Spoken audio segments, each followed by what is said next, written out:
Hello students, good morning. कैसे हैं आप लोग? कैसा चल रहा है आप लोगों का रिवीजन? आई होप ठीक ही चल रहा होगा।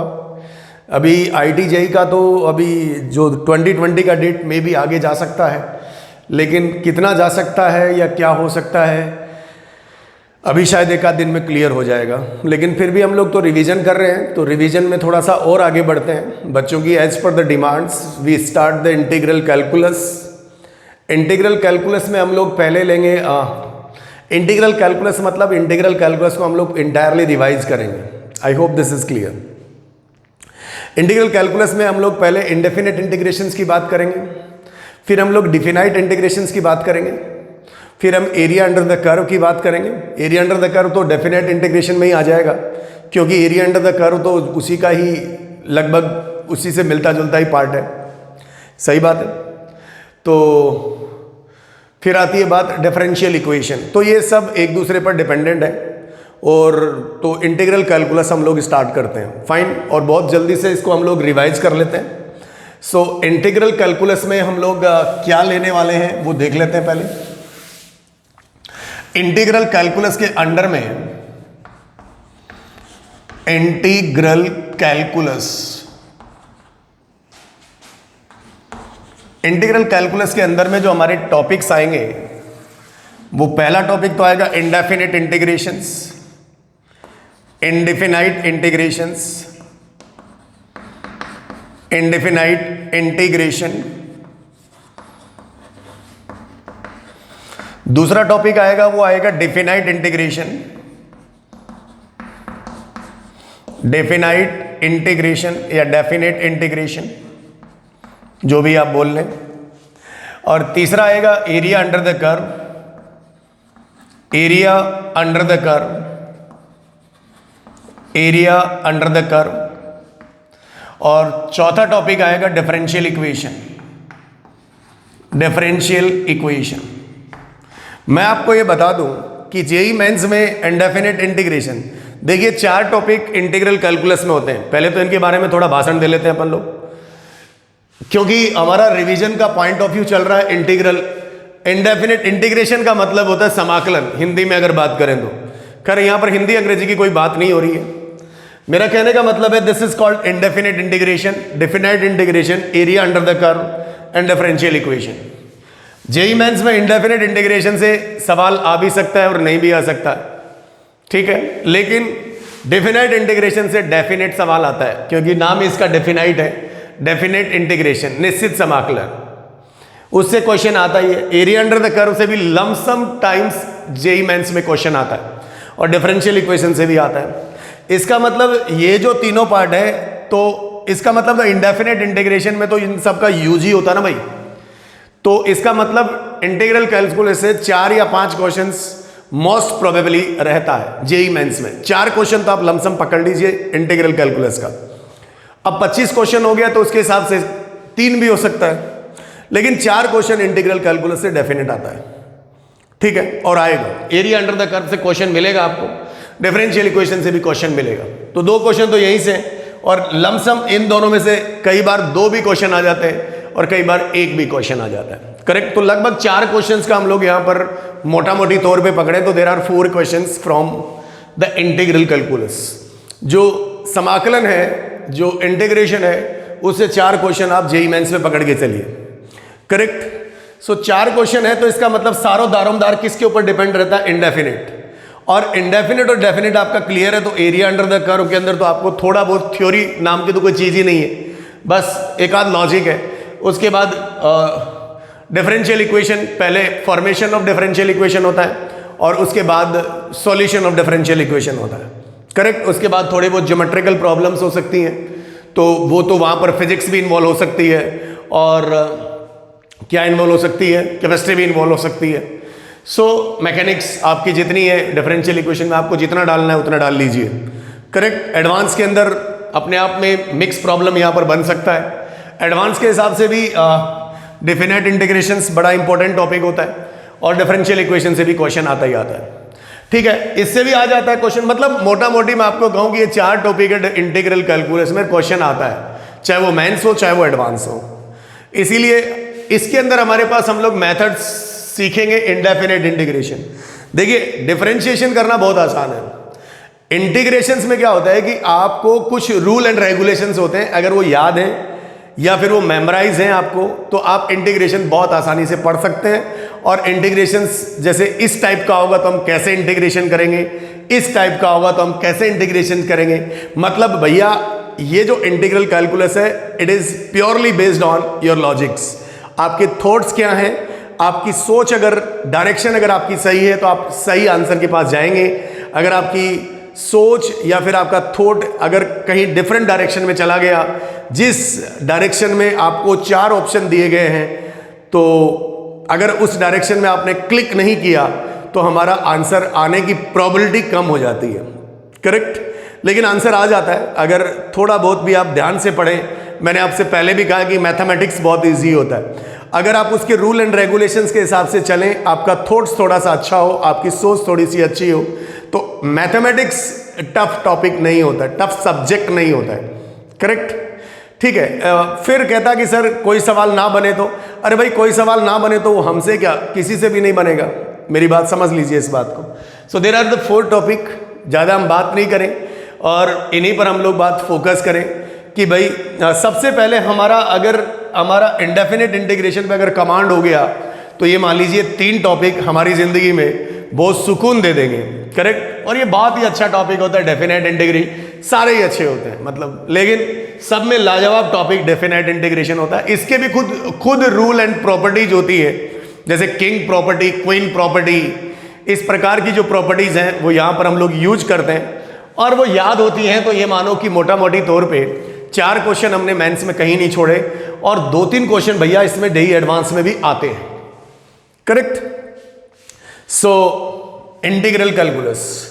अब इंडेफिनेट इंटीग्रेशन का मतलब अगर हम बात करें तो जैसे डिफरेंशिएशन हम लोगों ने पढ़ा, डिफरेंशिएशन का मतलब हिंदी में होता है अवकलन, मतलब उसके अंदर जो पावर्स होती हैं मतलब वो घटती हैं।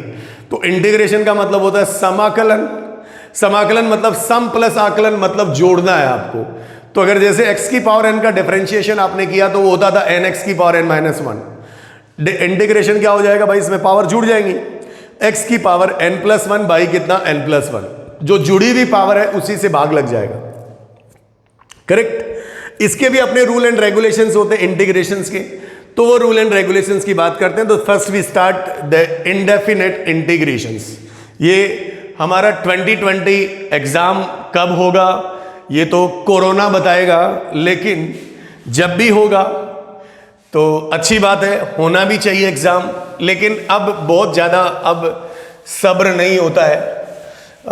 जो डेट डिसाइड थी जुलाई में, अगर हो जाए तो बेटर है, नहीं तो फिर आदमी अपनी कंटिन्यूटी को ब्रेक करेगा। स्टूडेंट्स भी बड़ा स्ट्रेस हो रहा है और देखिए शायद ऊपर वाले ने चाहा तो हो जाएगी एग्ज़ाम, एक आध दिन में गवर्नमेंट इसमें डिसीजन दे देती है, CBSE डिसीजन दे देता है, JEE मेंस पे NTA देगा डिसीजन, जो भी दे लेकिन पॉजिटिव होना चाहिए। करेक्ट? सही है। So now we start the indefinite integration. Indefinite integration हम लोग स्टार्ट कर रहे हैं। First topic indefinite integration. Indefinite integration, ठीक है। इंडेफिनिट मतलब हिंदी में अगर मैं बात करूं तो दैट्स कॉल्ड अनिश्चित समाकलन। मतलब आंसर अनिश्चित होगा, अनसर्टेन होगा, मतलब in the form of x होगा, मतलब फिक्स आंसर नहीं होगा। डेफिनेट इंटीग्रेशन का मतलब फिक्स आंसर होता है। करेक्ट? सो इंडेफिनेट इंटीग्रेशन, पहली बात इंटीग्रेशन होता गया। तो नाउ अगर हम इसके अंदर पहला स्टार पॉइंट लिखे तो ये एक रिवर्स प्रोसेस होता है किसका, डिफरेंशिएशन का। कैसा प्रोसेस होता है? Reverse process. So it is the reverse process of reverse. देखिए मैं आपको बता दूं कि मैं बोर्ड के स्टूडेंट के लिए भी ये बात कुछ लिख दे रहा हूं। डिटेल जो भी होगा वो तो डिस्कस होगा ही, लेकिन अब डेफिनेशन तो मुझे लिखनी पड़ेगी। करेक्ट? सो मैं 12th के बच्चों के लिए भी इसको ध्यान में रख के बता रहा हूं। It is the reverse process of differentiation, मतलब ये उल्टा है। किसका उल्टा रे भाई? डिफरेंशिएशन का उल्टा है। वो बोले कैसे? तो अगर मान लीजिए कैसे,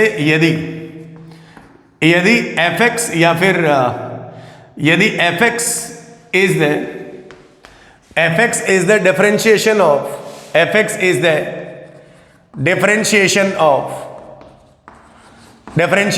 gx, अगर fx है वो डिफरेंशिएशन ऑफ gx है, मतलब अगर gx का डिफरेंशिएशन किया जाए तो अगर fx है देन उल्टा बोलते हैं हम लोग, अगर fx is the differentiation of gx है, fx जो है वो डिफरेंशिएशन gx का डिफरेंशिएशन किया, तो जैसे मान लीजिए मैं डिफरेंशिएशन किया d by D x of, that is मैं यहां लिख देता हूं, उसके बाद स्टेटमेंट को कंप्लीट कर दूंगा। d by D x of if fx is the differentiation of gx, तो किसका डिफरेंशिएशन किया आपने, gx का, तो आंसर कितना मिला, fx। क्या मिला, fx। तो मेरा कहने का मतलब है कि अगर gx का डिफरेंशिएशन अगर fx है तो fx का इंटीग्रेशन क्या होगा, gx होगा। तो मैं कह दूंगा कि भाई देन इंटीग्रेशन ऑफ नेक्स्ट, अगर हम बात करें इंटीग्रेशन ऑफ, अगर हम किसकी बात करें, इंटीग्रेशन ऑफ इंटीग्रेशन किसका करेंगे, integration of fx is the integration of fx is कौन होगा भाई, gx होगा। Integration of x is what, gx। बस इतना सफिशिएंट है। मेरा कहने का मतलब है कि भाई अगर आपने gx का इंटीग्रेशन किया, सही लिखा ना भाई, fx is the differentiation of gx का differentiation with respect to x क्या मिला, fx मिला। तो fx का अगर आपने इंटीग्रेशन किया, fx का इंटीग्रेशन किया तो वो कौन आएगा, तो वो gx आएगा, प्लस कितना, c। ये सारी चीजें आप लोग जानते हैं कौन क्या होता है और कौन क्या नहीं होता है, करेक्ट। ये विद रिस्पेक्ट टू x आपने डिफरेंशिएशन किया gx का, तो क्या मिला, fx मिला। और अगर fx का आपने इंटीग्रेशन कर दिया तो मतलब रिवर्स प्रोसेस हो गया। कौन सा प्रोसेस हो गया, रिवर्स प्रोसेस ऑफ डिफरेंशिएशन, उल्टा है। उल्टा इन द सेंस, वो मैंने आपको एक्सप्लेन किया, यदि fx is the differentiation of gx then integration of fx is what, fx का अगर आप इंटीग्रेशन करेंगे तो आपको आंसर क्या मिल जाएगा बेटा, gx मिल जाएगा। This c is what, integrating constant. This c is, अगर हम लिखें तो this is c is what, integrating constant, या फिर आर्बिट्री कांस्टेंट भी कहते हैं। क्या कहते हैं इसे, आर्बिट्री कांस्टेंट भी कहते हैं, आर्बिट्री कांस्टेंट भी कहते हैं। ठीक है साहब, ये दिस इज, ये s का सिंबल है, s like this is the symbol of integration. This is symbol of what, integration. ये मेरे इंटीग्रेशन का क्या है बाबा, सिंबल है, करेक्ट। अच्छा, यहां पर ये जो fx है ना, ये dx, ये इंटीग्रेटिंग वेरिएबल है। ये क्या है, इंटीग्रेटिंग वेरिएबल, या मतलब with respect to x, integration with respect to WRT, with respect to x, that means integrating variable है। कौन है, इंटीग्रेटिंग वेरिएबल।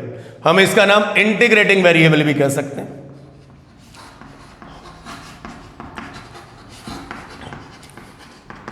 क्या कहा जाएगा, इंटीग्रेटिंग वेरिएबल, सही है।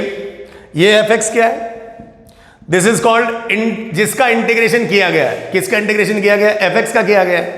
तो fx इसे कहा जाता है integrand. This fx is called what, integrand, and this is called integral, या फिर प्रीमिटिव, या फिर एंटी डेरिवेटिव, सही बात है। तो fx का इंटीग्रेशन मैं यहां पर और आगे ऊपर लिख देता हूं। इसमें जो fx है, इस वाले की, इस सिंबल की बात कर रहा हूं भाई, इसमें जो fx है यहां पर, this fx is what, integrand. क्या कहा जाता है इसे, इंटीग्रैंड कहा जाता है। और जो gx आया है, this gx is what called integral, या फिर प्रीमिटिव कहते हैं इसे। क्या कहा जाता है, प्रीमिटिव। प्रीमिटिव का मतलब इंटीग्रेशन करना है, या फिर क्या कहा जाता है भाई, एंटी डेरिवेटिव्स। ये इसके नेम होते हैं भाई। अगर आपसे ये कहा कि भाई द प्रीमिटिव ऑफ दिस, मतलब आपको उसका इंटीग्रेशन करना है, the anti derivative of this, that means आपको उसका इंटीग्रेशन करना है, और ये the integral of this, that means हमें उसका इंटीग्रेशन करना है। तो ये उसके नेम होते हैं, प्रिमिटिव, इंटीग्रल और एंटी डेरिवेटिव। इस केस की बात कर रहा हूं। कौन? जो gx है वो fx का क्या है? इंटीग्रेशन है। इंटीग्रेशन है, that means we called what? Integral, primitive, anti derivative. आपको तीन नाम से कंफ्यूज नहीं होना है, तीनों एक ही नाम है। अगर आपसे कहे कि भाई sin x का इंटीग्रल क्या है, तो sin x का इंटीग्रल क्या है? तो क्या है भाई? माइनस कॉस एक्स है। कौन है? माइनस कॉस एक्स है। sin x का प्रिमिटिव क्या है? Primitive of sin x is what? Primitive of sin x is what? Minus cos x. Correct. So this is the terminology regarding this. This is symbol of integration. इसका मतलब क्या है? Just like s दिखता है, s मतलब सम होता है। क्या होता है बाबा? सम होता है। सम मतलब जोड़ होता है, जोड़ करना होता है। इस केस में क्या करना होता है? जोड़ करना होता है। सो प्लीज इसे उतार लीजिए, प्लीज इसे उतार लीजिए। तो indefinite integration, it is the reverse process of differentiation. If fx is the differentiation of gx, then integration of fx is what? gx हो जाएगा। करेक्ट। और this is called anti derivative, primitive और integral.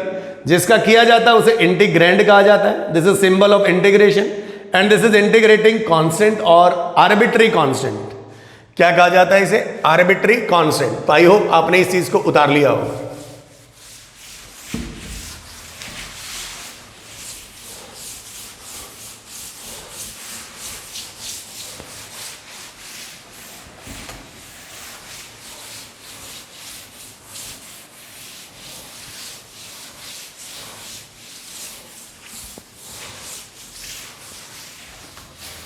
चलिए तो थोड़ा सा और आगे बढ़ लेते हैं अपन लोग। इसमें थोड़ा और आगे बढ़े तो ये है कि भाई geometrical meaning of, geometrical meaning of indefinite integration. Indefinite short लिख देते हैं, integration. Geometrical meaning of indefinite integration. So भाई geometrical meaning of indefinite integration, geometrically indefinite integration एक फैमिली ऑफ कर्व को रिप्रेजेंट करता है। किसको रिप्रेजेंट करता है?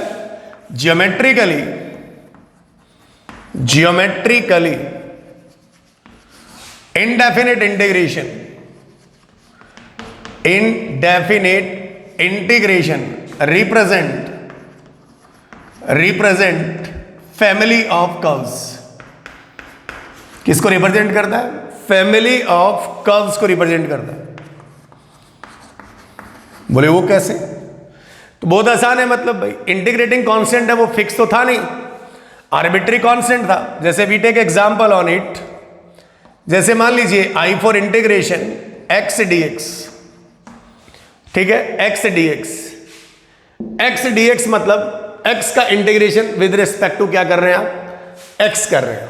ये यहां पे जो भी लिखा रहता है दैट मीन्स x कर रहे हैं। करेक्ट। सो इसका मतलब क्या आएगा आपके पास? The answer will be x²/2 plus कितना? c4 integrating constant. अब जैसे जैसे c है तो c तो आर्बिट्री कांस्टेंट है, c कोई भी वैल्यू गेन करेगा तो ये मेरे पास इसका इंटीग्रल आया, दैट मीन्स क्या आया? प्रिमिटिव आया। किसका प्रिमिटिव आया? x का। What is the value? x²/2। तो हमारे पास जैसे मान लीजिए हम लोगों ने यदि c का मान 1 लिया तो मेरे पास i बराबर जो फंक्शन आया वो आया x²/2 प्लस कितना? 1। अगर c का मान मेरे पास मैंने क्या लिया? मान लीजिए 2 लिया, तो i का मान मेरे पास कितना आएगा? x²/2 प्लस कितना आएगा? 2। और अगर c का मान मैंने मान लीजिए -3 लिया तो i का मान मेरे पास आएगा x²/2 माइनस कितना? 3। And this c is a arbitrary constant. तो इस प्रकार से ये जो बंदा निकल के आया that's called what? Family of curves. इसी का नाम क्या है भाई? फैमिली ऑफ क्या? कर्व्स। ये मेरा फैमिली ऑफ कर्व्स है। कैसे? क्योंकि सारे फैमिली में x²/2 x²/2 ये सब कॉमन है। इसका मतलब इसमें 1 जुड़ रहा है, इसमें 2 जुड़ रहा है, इसमें कितना जुड़ रहा है? -3 जुड़ रहा है। मतलब ये सारे एक ही फैमिली के क्या है? मेंबर है। वो कैसे? ना we have to draw the graphs. अगर मान लीजिए हम लोग इसका ग्राफ बनाएं, फैमिली ऑफ कर्व्स को अगर समझें, तो अगर मान लीजिए y बराबर x², मान क्या लीजिए y बराबर एक्स स्क्वायर का जो ग्राफ बनता है वो कैसे बनता है, एक्स स्क्वायर बाई 2 की बात करता हूं मैं।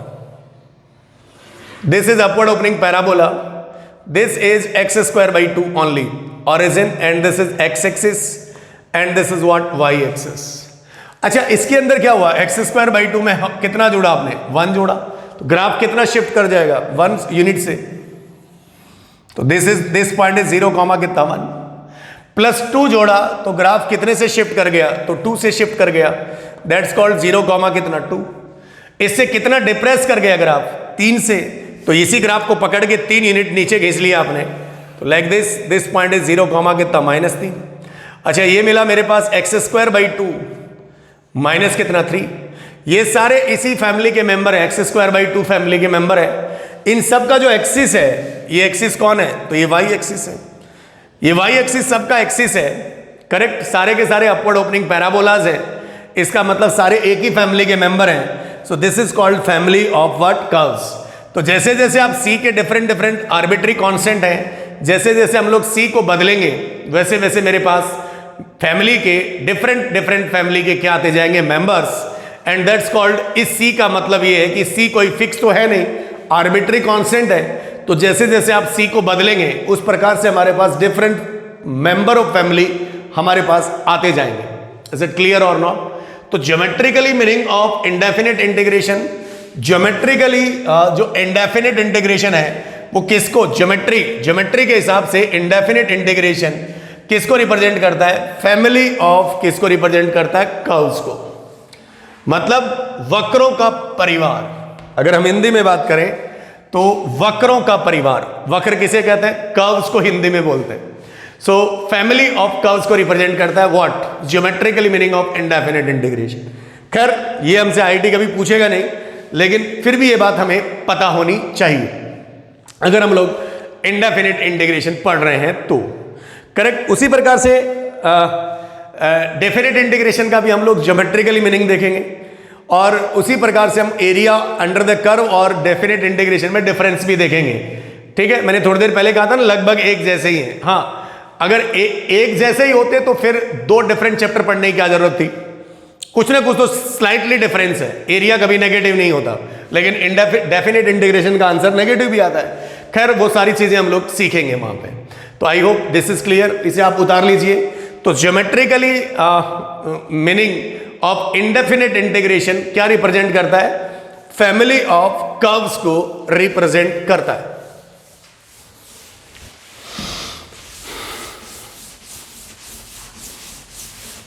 नेक्स्ट,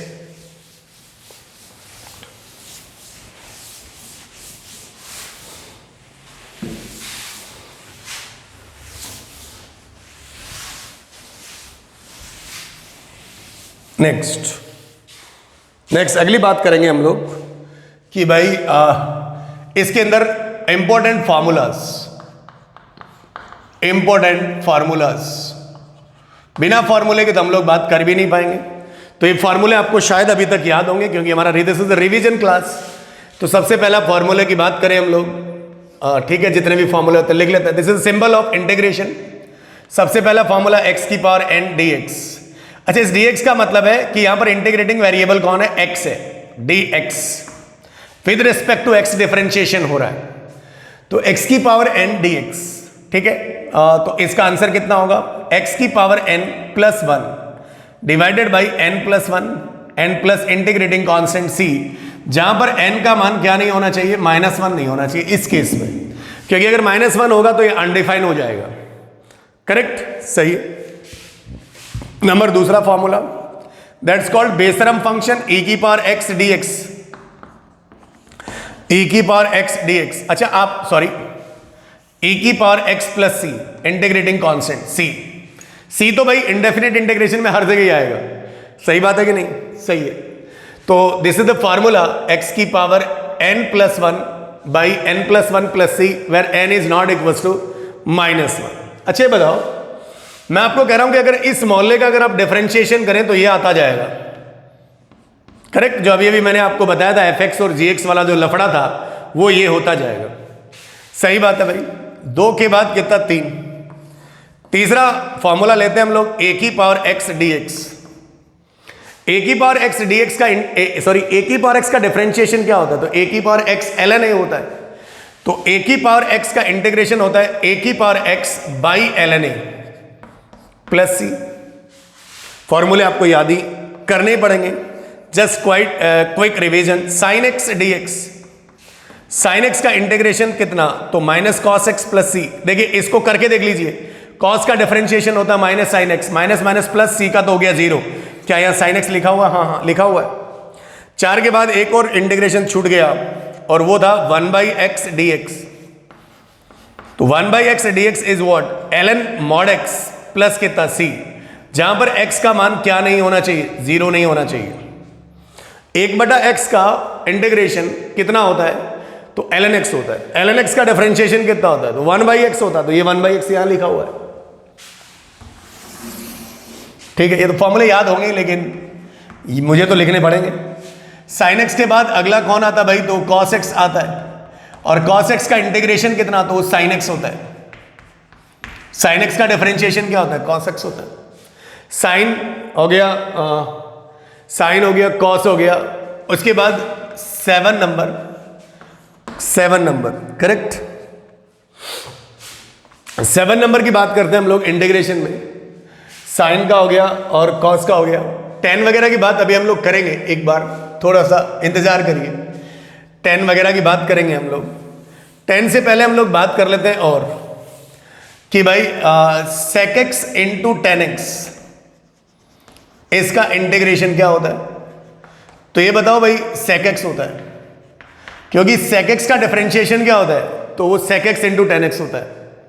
सिमिलरली यहां पर 8 नंबर आ जाए, ठीक है, sec स्क्वायर x का इंटीग्रेशन क्या होता है? तो वो 10x होता है, क्योंकि 10x का डिफरेंशिएशन क्या होता है? तो sec स्क्वायर x होता है। 9 नंबर sec के बाद आता है cosec स्क्वायर x dx। तो ये कितना होगा भाई? माइनस का कितना? cot x dx, sorry plus dx नहीं आएगा भाई, सही है। तो क्योंकि cot x का जो डिफरेंशिएशन होता है वो माइनस cosec स्क्वायर x होता है, तो ये cosec स्क्वायर x यहां लिखा हुआ है। ठीक है, एक और बच गया। 9 के बाद कितना? 10, कितना? cosec x into cot x। cosec x into cot x कितना होता है भाई? तो माइनस cosec x हो जाएगा।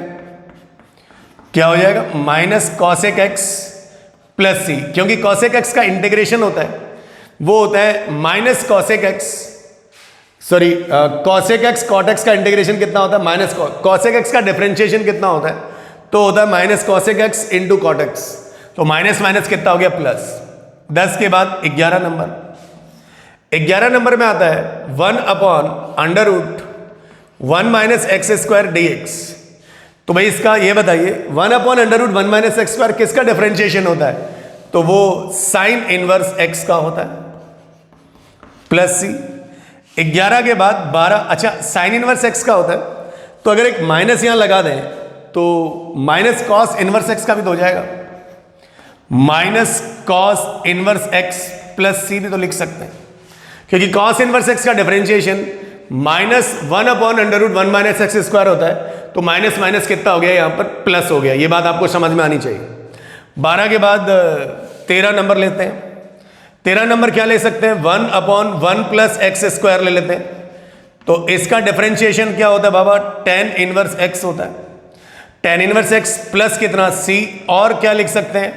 Minus cot inverse x plus कितना लिख सकते हैं? सी, क्योंकि कॉट इनवर्स एक्स का डिफरेंशिएशन होता है minus 1 upon 1 plus x square. Minus minus कितना हो जाएगा? प्लस हो जाएगा। सही बात है। एक आध और लिख लेते हैं भाई। 12 के बाद 13 number 1 upon mod x into under root x square minus कितना 1 with respect to d x. तो ये कितना हो जाएगा भाई? That's called what? Sec inverse x plus c, और या फिर we called minus cosec inverse x plus कितना? C. So there are the 13 integration formula जो आपको इनिशियल स्टेज में तो याद होने ही चाहिए। किस में होने चाहिए? इनिशियल स्टेज में तो याद होने ही चाहिए। अच्छा, अभी हमारे पास कौन कौन से इंटीग्रेशन बच गए? एक tan x बच गया, एक cot x बच गया, एक sec x बच गया, और एक कसेक एक्स बच गया। करेक्ट। सो आप इन फॉर्मूलेज को अपनी लिस्ट में शामिल कर लें। ठीक है, एक काम करते हैं, उनको भी लिख लेते हैं, क्योंकि आप लोग सब्स्टिट्यूशन मेथड तो जानते ही हैं। कौन सा मेथड? सब्स्टिट्यूशन। वैसे हम सब्स्टिट्यूशन मेथड पढ़ेंगे, सेपरेट पढ़ेंगे, लेकिन सोच रहे हैं कि वो 4 भी लिख लेते हैं। करेक्ट। सो इसे उतार लीजिए आप। ठीक है, या फिर थोड़ी देर में लिख लेंगे उनको जब सब्स्टिट्यूशन पढ़ेंगे तो। करेक्ट। अब हम इनको आप जल्दी से थोड़ा कॉपी कर लें।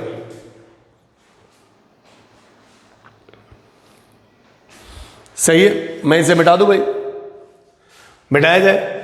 सो एक बार जस्ट क्विक रिवाइज कर लेते हैं। एक्स की power n d x, x की power n plus one, a की पावर एक्स, ई की पावर एक्स, ए की पावर एक्स, ए की पावर एक्स बाई कितना l n a sine x minus cos x 1 by. आप तो इधर वाले का डिफरेंशिएशन करो और वो आ रहा है कि नहीं आ रहा है वो चेक करते जाओ। मतलब डिफरेंशिएशन के फॉर्मूले अगर आपको याद हैं तो इंटीग्रेशन के फॉर्मूले आपको याद हैं। ठीक है, लगभग लमसम याद है, सारे तो नहीं होंगे लेकिन जो बेसिक है वो तो याद है। साइन एक्स का differentiation cos x, sec x का differentiation sec x tan x, और टेन एक्स का differentiation sec square x, cot x का differentiation minus cosec square x, और कॉसेक एक्स का डिफरेंशिएशन कॉसेक एक्स का डिफरेंशिएशन कितना भाई? तो minus cosec x into cot x. Sine inverse x का डिफरेंशिएशन 1/√1 माइनस एक्स स्क्वायर, और टेन इनवर्स एक्स का डिफरेंशिएशन 1/1 प्लस एक्स स्क्वायर, और माइनस कॉट इनवर्स एक्स का differentiation 1/1 plus x square, and 1/mod x into √x² minus 1 का integration sec inverse x plus c और minus cosec inverse x plus c. Correct. ये minus क्यों लिख रहा हूं ये समझ में आ रहा होगा कि अगर मैं यहां पर माइनस लगा के करूं तो उसका आंसर क्या आ जाएगा? कॉसेक इनवर्स एक्स उसका आंसर आ जाएगा। शायद ये बात मेरी समझ में आ रही है। करेक्ट। तो इसे आप कॉपी कर लें, मिटाया जाए।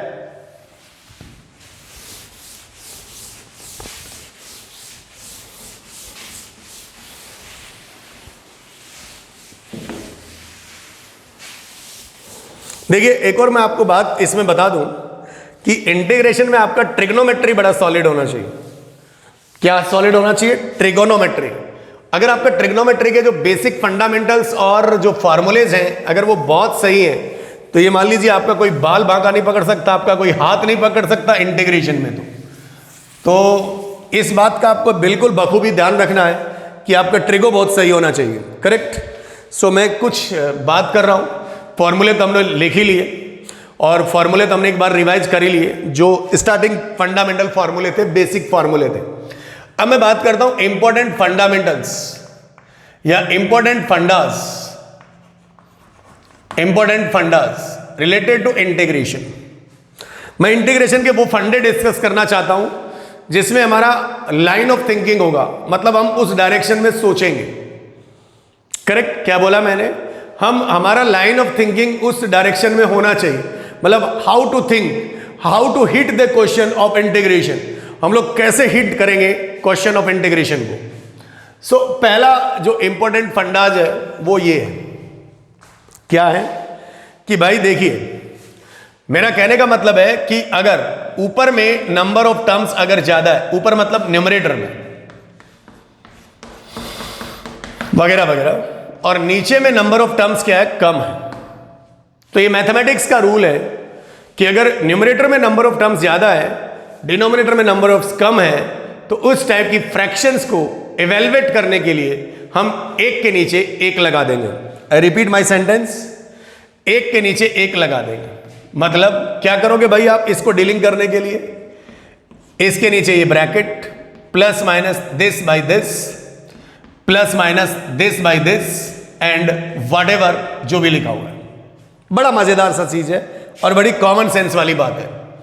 अगर न्यूमरेटर में नंबर ऑफ टर्म्स ज्यादा है और डिनोमिनेटर में कम है तो हम एक के नीचे एक लगा देंगे और उस टाइप को हम लोग डिस्कस कर लेंगे। करेक्ट। वो कैसे? तो मान लीजिए हमने एक क्वेश्चन लिया, बहुत छोटा सा एग्जाम्पल लिया हम लोगों ने, और वो था ये x³ plus x square plus कितना x plus 1 and divided by लिया हम लोगों ने x।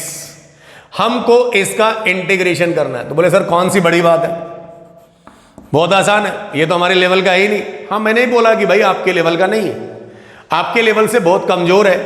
तो बताइए साहब, ऊपर में कितने टर्म? टर्म हमेशा प्लस माइनस से डिफाइन होता है। आई रिपीट, टर्म जो होता है ना, पद उसका जो डेफिनेशन होता है वो प्लस माइनस से डिसाइड होता है, ना कि मल्टीप्लाई से डिसाइड होता है और डिवाइड से डिसाइड होता है। तो ये देखिए, एक टर्म, दूसरा टर्म, तीसरा, चौथा, there are 4 terms in this.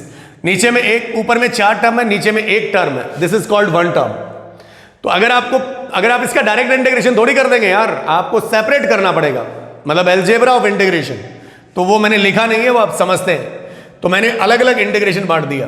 X cube by कितना, एक्स dx प्लस कितना भाई, एक्स स्क्वायर बाई कितना, एक्स dx, एंड प्लस कितना, एक्स बाई कितना, एक्स ये dx, और प्लस कितना 1 बाई एक्स, और ये कितना रे बाबा dx। सबको अलग अलग सेपरेट कर दिया। Now from what is this, x square बचा था, एक्स स्क्वायर का इंटीग्रेशन एक्स क्यूब बाई 3 होगा, प्लस एक्स कट गया तो एक एक्स बचा, एक्स स्क्वायर बाई कितना 2, प्लस, अच्छा ये नहीं करेंगे कि सर यहां भी c जोड़ दिया, यहां भी c जोड़ दिया, तो लास्ट में 4c हो जाएगा। ठीक है, फिर भी 4c तो एक कांस्टेंट ही होगा ना। आप अलग अलग क्यों जोड़ रहे हो भाई? लास्ट जहां आपका इंटीग्रेशन खत्म हो वहां पर आप इंटीग्रेटिंग कांस्टेंट डाल दें। एक्स स्क्वायर बाई 2 प्लस ये से कट गया तो यह 1 बचा, 1 का इंटीग्रेशन कितना, x प्लस 1 बाई एक्स का इंटीग्रेशन कितना, तो that's called ln mod x, n plus integrating constant c। So this is our answer. अगर न्यूमरेटर में नंबर ऑफ टर्म्स क्या है, ज्यादा है, और डिनोमिनेटर में नंबर ऑफ टर्म्स कम है, तो हम जो गेम खेलते हैं वो क्या है, एक के नीचे एक लगाना। करेक्ट। देखिए मैं आपको बता दूं कि भाई देखिए, हम लोग हमेशा न्यूमरेटर में नंबर ऑफ टर्म चाहते भी ज्यादा है, डिनोमिनेटर में अगर नंबर ऑफ टर्म ज्यादा होगा तो उसे सेपरेट करना मुश्किल हो जाएगा। फिर आपको कोई एक्सटर्नल एजेंट आपको ऐसा लगाना पड़ेगा कि भाई नीचे वाला हिस्सा तो आपका कम होना चाहिए, मतलब नीचे डिनोमिनेटर तो आपका कम होना चाहिए, न्यूमरेटर आपका बड़ा होना चाहिए। तो हम एक के नीचे क्या लगा देते हैं, एक लगा देते हैं, जिससे हमारा जो फ्रैक्शन है वो सेपरेट हो जाता है। क्या हो जाता है भाई? सेपरेट हो जाता है। खैर मिटाया जाए इसको। सो ये मेरा पहला लॉजिक है। तो बोले साहब इसका उल्टा हो जाए तो क्या कहा मैंने, इसका अगर उल्टा हो जाए तो, अच्छा ये जो फंडे हैं ये आपको ट्रिग्नोमेट्री में भी काम आएंगे। ऐसा नहीं है कि आपको ये इसमें ही काम आएंगे, आपने ये जानते भी होंगे आप लोग। सो मैं नंबर दूसरा डिस्कस करने जा रहा हूं, फंडा। बोले साहब अगर इस टाइप का इंटीग्रेशन हमारी जिंदगी में आ जाए तो, बोले किस टाइप का, ऊपर में एक टर्म और नीचे में एक से ज्यादा टर्म, लुक लाइक दिस, तब क्या करेंगे भाई ये बताओ। तो भैया हमारा जो मेन टारगेट है ना, चाहे आंधी आ जाए, चाहे तूफान आ जाए, चाहे कोरोना आ जाए, उससे कोई फर्क नहीं पड़ता। We should increase the number of terms in what, numerator. I repeat my sentence, मतलब इसे सॉल्व करने से पहले, before solving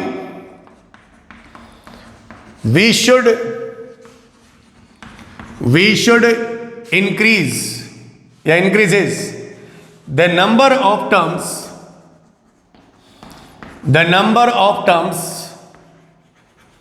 in what, numerator, nr। भाई before solving we should increase the number of terms in what, numerator. बोले ये numerator है, नीचे में कितने टर्म है, 2 है, ऊपर में कितना है, 1। तो ये फ्रैक्शन तभी तो सॉल्व होगी। बोले साहब कोई और तरीका लगाते हैं। तो भाई देखिए मैं आपको बताऊं, हमारा जो टारगेट है ना, वो मैक्सिमम टाइम्स हमें न्यूमरेटर में नंबर ऑफ टर्म्स ज्यादा चाहिए। लॉजिक अपने थंब रूल बना लीजिए आज के बाद, चाहे वो ट्रिगो हो, चाहे वो सीक्वेंस सीरीज का वीएन मेथड हो, जो भी डिफरेंस मेथड हो वही। तो मेरे बोले कि भाई साहब हाउ टू इंक्रीज, मेरा मुद्दा अगला कि साहब how to increase number of terms. क्या लिखा मैंने, how to increase, this is the increasing symbol, how to increase the number of terms. बड़ा इंटरेस्टिंग सा ही कॉन्सेप्ट है, इन व्हाट, न्यूमरेटर। न्यूमरेटर में तो नंबर ऑफ टर्म्स हम लोग बढ़ाएंगे कैसे, ये बताओ ना गुरु। तो ठीक है बढ़ा देंगे। पहला तो भैया एक तरीका है कि यूजिंग रेशनलाइजेशन, रेशनलाइजेशन कर दें हम लोग, मतलब उसके विपरीत साइन से ऊपर नीचे गुणा भाग कर दें। ये लेकिन क्या बोले हर जगह लगेगा? नहीं, हर जगह नहीं लगेगा। यूजिंग रेशनलाइजेशन मतलब उसके अपोजिट साइन से ऊपर नीचे गुणा भाग कर दें। अगर नीचे प्लस है तो माइनस से ऊपर नीचे गुणा भाग कर देंगे, नीचे माइनस है तो उसके ऊपर नीचे प्लस से गुणा भाग कर दें। यूजिंग, पहला मेथड यूजिंग रेशनलाइजेशन। दूसरा method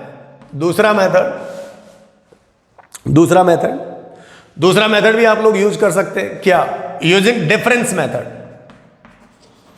using difference method, using difference method, नहीं तो वो डिफरेंशिएशन समझ जाओगे आप। करेक्ट। तो क्या लिखा मैंने? Using what method? Difference method. और तीसरा यूजिंग कॉमन सेंस। क्या कहा मैंने भाई? Common sense. और ये सही है बोले, यूजिंग कॉमन सेंस। ठीक है। और भी अगर आपको दिमाग में कुछ भी आए तो हम लोग नंबर ऑफ टर्म्स, मेरा टारगेट है कि we should increase the number of terms in numerator. अगर हमें उस फ्रैक्शन को अगर डील करना है तो अगर नंबर ऑफ टर्म्स ऊपर में कम है नीचे में ज्यादा है तो आपको भाई कुछ ना कुछ एक्सटर्नल फोर्स लगाना ही पड़ेगा बॉडी पे कि ऊपर का हिस्सा जो है, ऊपर वाले न्यूमरेटर टर्म्स हैं वो बड़े हो जाएं, ज्यादा हो जाएं, फैल जाएं, और डिनोमिनेटर के टर्म्स क्या हो जाएं? सिकुड़ जाएं। तब हम क्या करेंगे? वही खेल करेंगे जो हमने पहले पॉइंट में किया था कि अगर ऊपर में नंबर ऑफ टर्म्स अगर ज्यादा होगा, नीचे में अगर नंबर ऑफ टर्म्स कम होगा तो करेंगे। सही है। तो यूजिंग डिफरेंस मेथड, ये डिफरेंस मेथड हम लोग ट्रिग्नोमेट्री में, IIT JEE एडवांस में 2-3 सवाल आए हुए हैं रिसेंटली। अगर आपने ट्रिग्नोमेट्रिक इक्वेशन चैप्टर को अगर देखा हो तो जो सवाल था cosec थीटा प्लस m π/6 ऐसे करके कुछ आया था, मल्टीपल चॉइस क्वेश्चन था, IIT JEE एडवांस में है, प्रीवियस ईयर IIT JEE के क्वेश्चंस में मिल जाएगा। तो मैंने कहा कि भाई ऐसा करने के लिए बोले कॉमन सेंस क्या होता है, तो वो चीजें मैं अभी आपके सामने एनालिसिस कर दे रहा हूं। करेक्ट। डिफरेंस मेथड क्या है? डिफरेंस मेथड सीधा सीधा है कि भाई यूजिंग डिफरेंस मेथड या फिर कंपाउंड एंगल कॉन्सेप्ट। यूज कौन सा? Compound angle.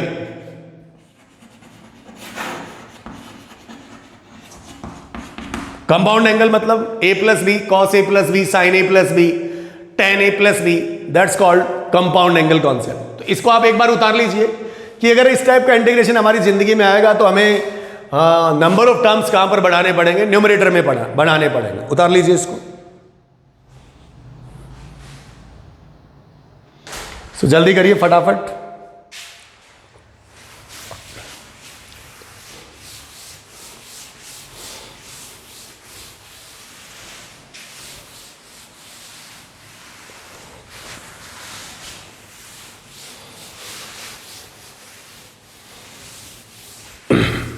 मैं यहां पर आपको कुछ ट्रिकों के भी फंडे बताऊंगा, कुछ नहीं मैक्सिमम बता ही दूंगा मैं।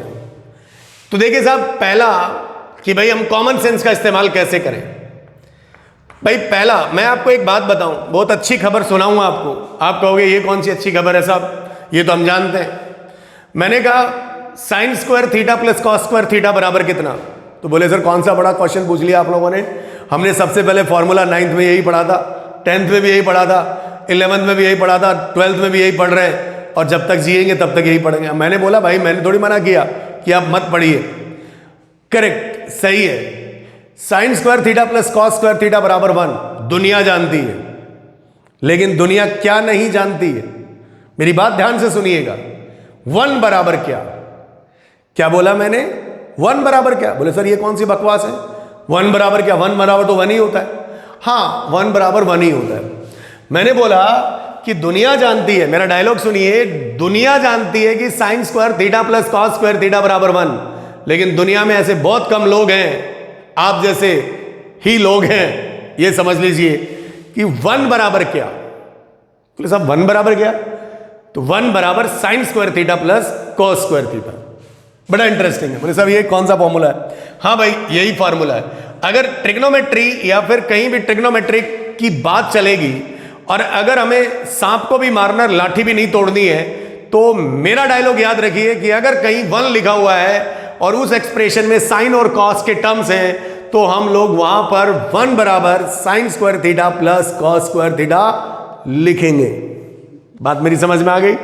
करेक्ट। सो 1 बराबर क्या? तो 1 बराबर साहब sine square theta plus cos square theta for theta belongs to कितना रे बाबा? आर। मतलब ये किसी भी थीटा के लिए वैलिड है। तो सर 1 बराबर तो और भी होता है, क्या होता है भाई बता दो? तो सेक स्क्वायर थीटा माइनस कितना? Tan square theta. Tan square theta कहां? Theta belongs to R minus 2n+1 into pi by 2। सही है ना? अब हम लोग डोमेन वगैरह जानते हैं, इसीलिए एग्जैक्ट करेक्ट फॉर्मूला लिखना चाहिए। कोई कहता कि sec square theta minus tan square theta बराबर 1, तो वो बेवकूफ है। वो हर बार sec square theta minus tan square theta बराबर 1 नहीं होता। सो 1 बराबर कितना? तो ये कितना भाई? कॉसेक स्क्वायर थीटा माइनस कितना? कॉट स्क्वायर थीटा, या फिर 1 प्लस कॉट स्क्वायर थीटा बराबर कॉसेक स्क्वायर थीटा। मैं आपको 1 का मतलब बता रहा हूं कि हम 1 के बराबर क्या क्या लिख सकते हैं। तो 1 के बराबर हम ट्रिग्नोमेट्री में 3 रिजल्ट तो एटलीस्ट लिख ही सकते हैं, और भी बहुत सारी चीजें लिखने को। तो 1 बराबर कॉसेक, जो काम की नहीं है उसमें हमें बकवास नहीं करना, मतलब जो हमें काम का है ना वही हम लोग लिखेंगे। तो क्या कहा मैंने? Cosec square theta minus cot square theta. कब? Theta belongs to R minus कितना रे भाई? n पाई। अच्छा n यहां पर आप जानते ही हो, n इंटायर मैथमेटिक्स में हम लोग i फॉर इंटीजर बोलते हैं। बोले साहब ठीक है, आज के बाद हम लोगों ने रट्टा मार लिया। क्या रट्टा मार लिया? बोले साहब रट्टा तो आज तक मारा हुआ था, sign square theta plus cos square theta बराबर 1। नहीं, sign square theta plus cos square theta बराबर 1 मैं बार बार इसलिए बोल रहा हूं क्योंकि बड़ी काम की चीज है। तो 1 बराबर क्या? तो आज के बाद याद रखेंगे 1 बराबर sine square theta plus cos square theta, 1 बराबर sec square theta minus tan square theta, 1 बराबर cosec square theta minus cot square theta. Interesting. कैसे? बोले बताओ ना कैसे? तो एक क्वेश्चन लिया, बोले ऐसे एक इंटीग्रेशन करके दिखाओ। कैसा? तो इंटीग्रेशन ऐसा था, 1 upon sine square theta into cos square theta और डी थीटा। ऐसा इंटीग्रेशन है, 1 upon sine square theta plus cos square theta d theta. सही बात है, ठीक। बोले साहब नीचे में कितना टर्म? तो बोले एक ही दिख रहा है। ऊपर में कितना? तो वो भी एक ही दिख रहा है। तो सर इस सवाल को सॉल्व कैसे करें? सवाल को सॉल्व कैसे करें? तो we should increase the number of terms in what? Numerator. Dialogue याद रखिए, जब भी हम मैथमेटिक्स डील कर रहे हैं तो हमें न्यूमरेटर में नंबर ऑफ टर्म्स हमेशा ज्यादा करके रखना चाहिए, तो उस क्वेश्चन की सॉल्व होने की प्रोबेबिलिटी बढ़ जाती है। दो बोले कैसे? तो फिर ऐसे। यहां पर कौन कौन जाता है? साइन और कॉस। तो हम कहते हैं भाई 1 बराबर क्या लिखेंगे बाबूलाल? तो साइन स्क्वायर थीटा प्लस कितना रे? Cos square theta. So the integration become what? This is what? Sign square theta plus कितना? कॉस स्क्वायर थीटा बाई कितना रे भाई? बोलिए ना, sign square theta into cos square theta d theta. Correct? बोले साहब बताइए ऊपर में कितना टर्म? दो बोले 2। नीचे में कितना? 1। 1 के नीचे 1 डालिए। डालते हैं भाई 1 के नीचे 1, इधर लिख देते हैं ना। तो क्या करेंगे भाई? इस पूरे को इसके नीचे डालिए। तो गया से क्या लाया? 1 upon cos square theta. What is this? Sec square theta d theta. Integration को 2 पार्ट में ब्रेक कर दिया, जैसे डिफरेंशिएशन को भी हम लोग अलग अलग पार्ट में बांट देते हैं। ये वाला बंदा इसके नीचे गया, इससे कटा 1 अपॉन साइन स्क्वायर थीटा कितना? तो बोले साहब cosec square theta d theta. I hope this is clear. 1 upon sine cosec होता है, 1 upon sine square cosec square theta हो गया। सर बताइए ना, सेक स्क्वायर थीटा कितना? Integration tan theta minus cosec square theta कितना? तो minus cot theta and plus integrating constant that's called what? C. मजा आ गया? मजा आ गया? बोले सर कौन सा तीर मार दिया आपने? ऐसा थोड़ी है, कोई जरूरी थोड़ी है, हम तो इसको दूसरे तरीके से भी कर सकते थे। तो मैंने बोला बोलो कौन सा? हाँ, दूसरा तरीका भी कर सकते थे। मेरा एक और डायलॉग है ट्रिग्नोमेट्री का, वेन एवर वी सी, ध्यान से सुनिएगा मेरी बात, whenever we see sine cos in गुणा, अगर साइन और कॉस को गुणा में देखेंगे तो उसे 2 से गुणा 2 से भाग करेंगे। उसके बाद हमारे दिमाग में हमारे वो 4 फॉर्मूले आएंगे। व्हाट आर द 4 फॉर्मूले? 2 sin a into cos b, 2 cos a into sin b, 2 cos a into cos b, 2 cos a cos b, 2 sin a sin b। Sir समझ में नहीं आया। भाई समझ में नहीं आया तो कोई बात नहीं, समझ में तो आपको आना ही पड़ेगा। मैंने क्या कहा कि जब भी हम साइन कॉस को गुणा में देखें तो उस एक्सप्रेशंस को ट्रिग्नोमेट्री में डील करने के लिए ब्लाइंड रिजल्ट है, हम उस एक्सप्रेशन को 2 से गुणा और 2 से क्या करेंगे, भाग करेंगे। 2 से गुणा 2 से भाग, और आफ्टर दैट वो 4 फॉर्मूले, कौन से 4 फॉर्मूले साहब, 2 sin A cos B, 2 cos A sin B, 2 cos A cos B, 2 sin A sin B। तो बोले करके दिखाइए, तो मैं करके तो दिखाई दूंगा आपको, लेकिन मैं अगर उसको हम दूसरे तरीके से भी कर सकते हैं। तो कैसे, तो एक किसी ऑप्शन में ये भी लिखा रह सकता है। खैर, तो मैंने क्या कहा, इसमें हमने क्या सीखा, मैं अभी करूंगा उसको और वो रिजल्ट भी आपको लिखवाऊंगा। मैंने क्या कहा आपसे कि whenever we see whatever whenever see, कि दुनिया जानती है कि sin square theta plus cos square theta बराबर 1, लेकिन दुनिया में ऐसे बहुत कम लोग हैं जो क्या जानते हैं कि 1 बराबर क्या। तो 1 बराबर क्या भाई, 1 बराबर sin square theta plus cos square theta, या फिर sec square theta minus tan square theta. ये फॉर्मूले भी अंडर द डोमेन होते हैं, अंडर द सर्कमस्टेंसेस कंडीशंस होते हैं, ऐसा नहीं कि थ्रू आउट ये फॉर्मूले वैलिड है। खैर उतार लीजिए, ज्यादा बोल रहा हूं, ज्यादा नहीं बोलना चाहिए, इतना आप लोग अच्छे से जानते हैं, मुझे पता है, ठीक है।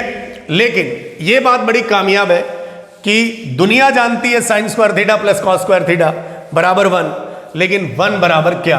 तो आप कहोगे 1 बराबर क्या, 1 बराबर क्या होता है सर, आप मुझे ही वापस उल्टा बोल देंगे, ठीक है। सो खैर कोई बात नहीं, चलिए, तो ये मेरा फंडा हुआ, करेक्ट। अच्छा, तो साहब एक आध एग्जाम्पल और करते हैं।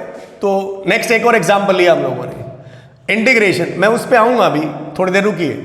1/1 प्लस साइन एक्स इंटीग्रेशन करना है, dx with respect to x।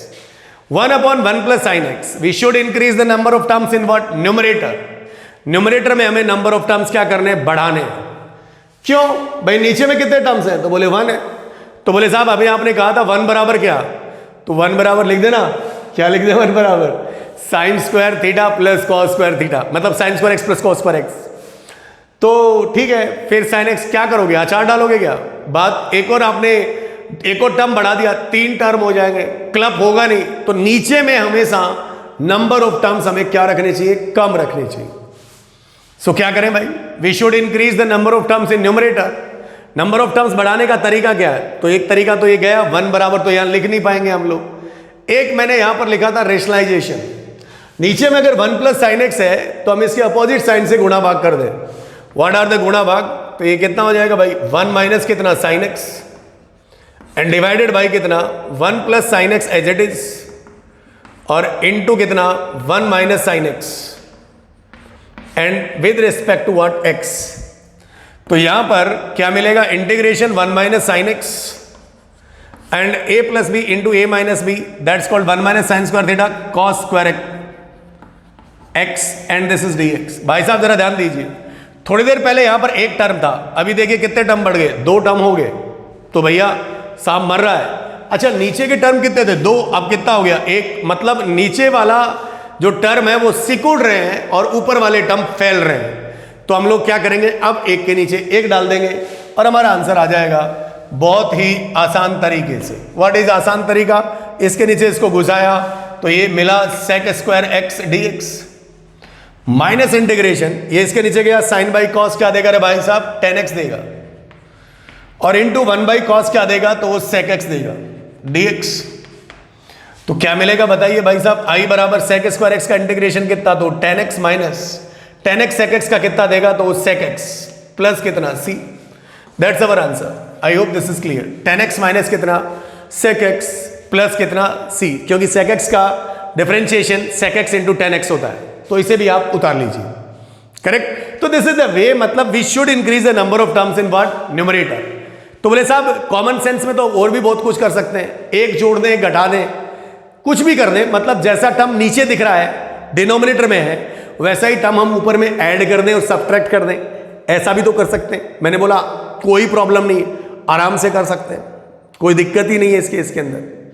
मेरी बात समझ में आ रही है कि नहीं आ रही है, तो ऐसा भी हम लोग कर सकते हैं, बहुत आसानी से कर सकते हैं, इसमें कोई प्रॉब्लम है ही नहीं।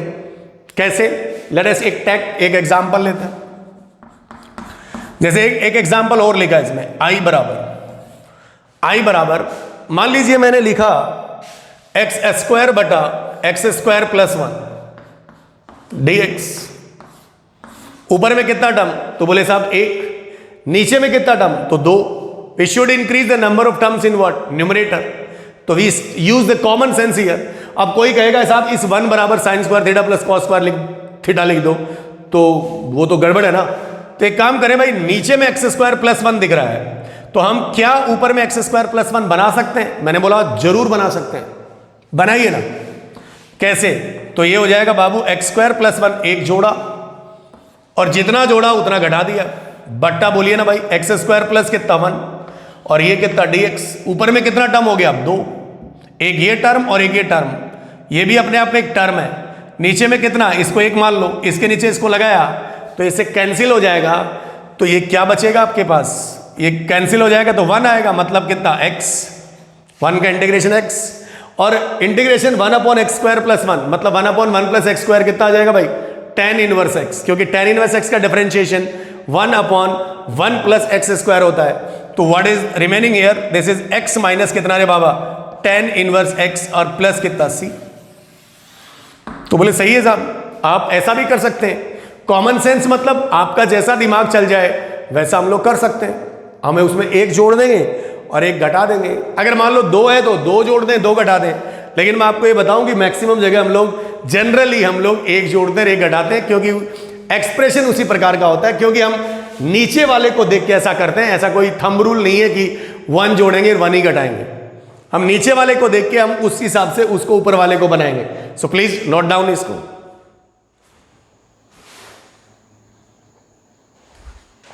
सही है।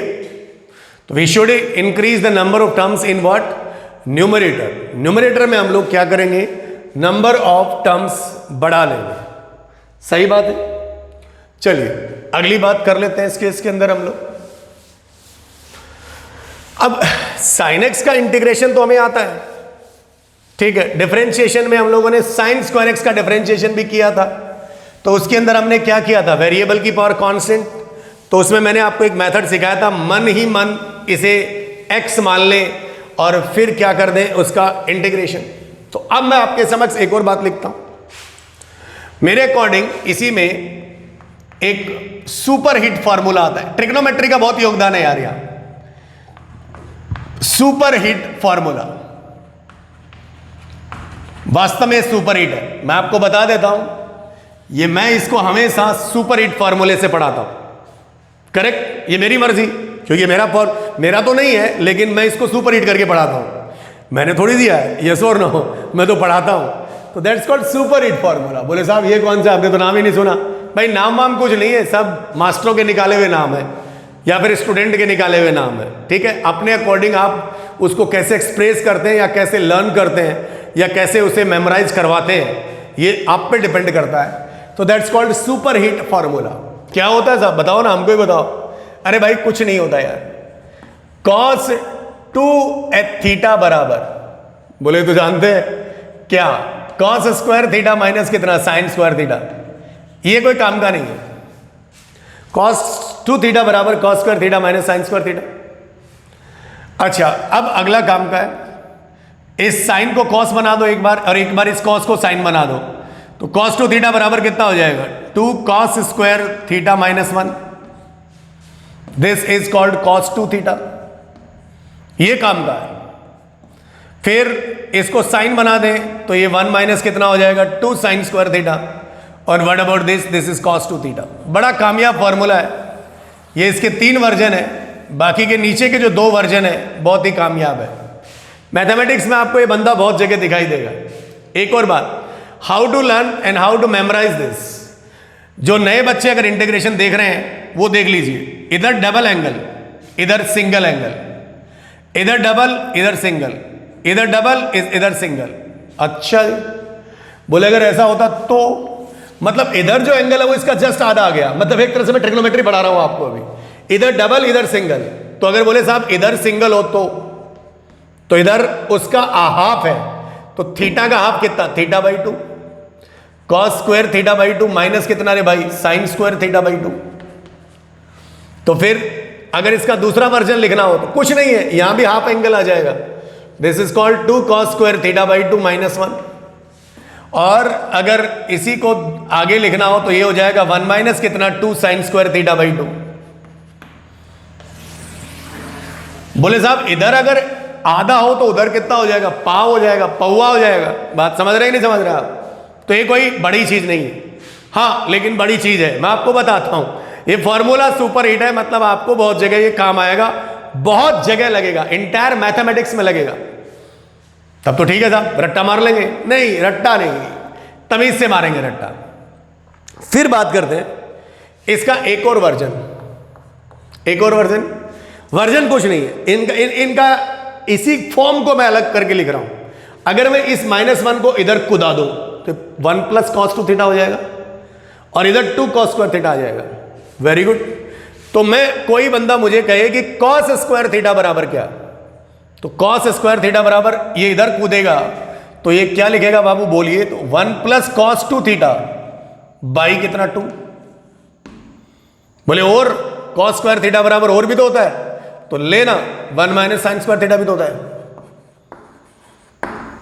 कौन से फॉर्मूले से? Sign square theta plus cos square theta. अच्छा ठीक है, तो ये वर्जन बड़ा काम का है। तो अगर हम यहां से, अगर कोई हमसे पूछे कि what is the value of sine square theta, तो साइन स्क्वायर थीटा की वैल्यू कितनी, तो ये कितना आ जाएगा 1 माइनस, इसको उधर कुदा दो, इसको इधर कुदा दो, और कुदा कुदाई में 1 माइनस कितना बनेगा cos 2 थीटा बाई कितना, तो 2। बड़ा काम का चीज है, बहुत ही काम का चीज है, कामयाब है। कैसे रट्टा कैसे मारे सर? हम तो नए स्टूडेंट हैं, हम तो कुछ बच्चे जो नए देख रहे हैं उनके लिए बता देता हूं भाई। साइन SIN, रट्टा मारने का तरीका SIN, N मतलब नेगेटिव। साइन स्क्वायर थीटा में नेगेटिव आएगा 1 माइनस cos 2 थीटा। अच्छा, अगर ये बात तो वो लॉजिक समझ में आएगा ना, एंगल वाला तो लॉजिक आपको समझ में आ ही गया हो। अच्छा, ये क्या है बोले cos, S मतलब सम, तो cos स्क्वायर थीटा के केस में तो सम आएगा और साइन स्क्वायर थीटा के केस में क्या आएगा, माइनस आएगा। ये रटने का तरीका बता रहा हूं, समझ रहे हो आप? कोई कहेगा क्या जरूरत है साहब? अरे भाई, बिना रटाफिकेशन, बिना फॉर्मूले आपके इंटीग्रेशन डील नहीं होगा। या आप हमसे लिखवा लो, कहीं भी लिख दें हम, सही है ना? तो क्या कहा भाई, साइन स्क्वायर थीटा, ये वर्जन भी आपको याद होना चाहिए। साइन स्क्वायर थीटा बराबर 1 माइनस cos 2 थीटा बाई 2 और cos स्क्वायर थीटा बराबर 1 प्लस cos 2 थीटा बाई। जब भी हमें साइन स्क्वायर थीटा का इंटीग्रेशन करना होगा तो हम साइन स्क्वायर थीटा का इंटीग्रेशन डायरेक्ट नहीं कर सकते, उसको हम लोग सुपर हिट फार्मूला के अकॉर्डिंग उसे ब्रेक करना पड़ेगा, and that is 1 minus cos 2 theta by कितना लिखेंगे 2। उसी प्रकार से हम cos स्क्वायर थीटा का भी डायरेक्ट इंटीग्रेशन नहीं कर सकते, क्योंकि मन ही मन मान के कॉन्सेप्ट, मैंने आपको पहले भी कहा था कि इंटीग्रेशन आपका अप्रोच बहुत सही होना चाहिए और इसके अंदर एक डेफिनाइट रूल लगते हैं, मतलब वो रूल आपको ध्यान में होने चाहिए, तभी वो हमारा इंटीग्रेशन डील होता है। करेक्ट। सो अगली क्लास में हम लोग बाकी का पोर्शंस करेंगे। Thank you. अगली क्लास में हम थोड़ी लंबी क्लास लेंगे, शायद 2 क्लास लेंगे हम नेक्स्ट क्लास में। तो मतलब मैं आपसे कह रहा हूं कि आप ट्रिग्नोमेट्री पढ़ ले, अगर जिनका भी नहीं पढ़ा हुआ है। वैसे मैं यहाँ पे कराऊंगा जो भी मुझे एसेंशियल होगी, रिक्वायर्ड होगी। बात समझ रहे हैं नहीं समझ रहे हैं? तो ठीक है, सुपर हिट फार्मूला तो हर जगह काम आता है, इसीलिए इसका नाम सुपर हिट फार्मूला है। So thank you for watching my video. Share करिए, सब्सक्राइब करिए, लाइक करें तो आपकी मर्जी, नहीं तो कमेंट जरूर करिए कि आपको कैसा लगा, और शायद आपको अच्छा लगेगा। इंटीग्रेशन हम और भी ट्रिग्नोमेट्री वाला मिक्स है, और भी अच्छे से पढ़ेंगे। करेक्ट। सो ठीक है, fine, thank you so much.